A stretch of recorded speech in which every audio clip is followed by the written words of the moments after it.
తిరుమల ఏడుకొండల పరమార్థం. 1 వృషాద్రి 2 వృషభాద్రి 3 గరుడాద్రి 4 అంజనాద్రి 5 శేషాద్రి 6 వెంకటాద్రి 7 నారాయణాద్రి. 7 చక్రాలు దాటితే ఆనందానుభూతి కలుగుతుంది. ఆనంద నిలయం ఎక్కడ ఉంటుంది? బ్రహ్మస్థానంలో ఉంటుంది. అందుకనే ఆయన ఏడుకొండలు పైన ఉంటాడు. ఈ ఏడుకొండలు ఎక్కడం కూడా ఒక రహస్యం ఉంటుంది.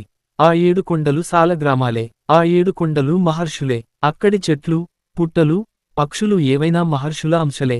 తిరుమలలో పుట్టింది ఏదీ సామాన్యమైనది కాదు. 1 వృషభాద్రి అంటే ఎద్దు. వృషభానికి ఋగ్వేదంలో ఒక సంకేతం ఉంది. ఎద్దు మీద పరమశివుడు కూర్చుంటాడు. దానికి 4 కొమ్ములుంటాయి. 3 పాదాలు, భూత, భవిష్యత్, వర్తమాన కాలాలు. వాక్కు అంటే శబ్దం. శబ్దం అంటే వేదం. వేదం అంటే ప్రమాణము. నా కంటితో చూసిందే నిజమంటే కుదరదు. నిజం కానివి చాలా ఉంటాయి. సూర్యోదయం, సూర్యాస్తం.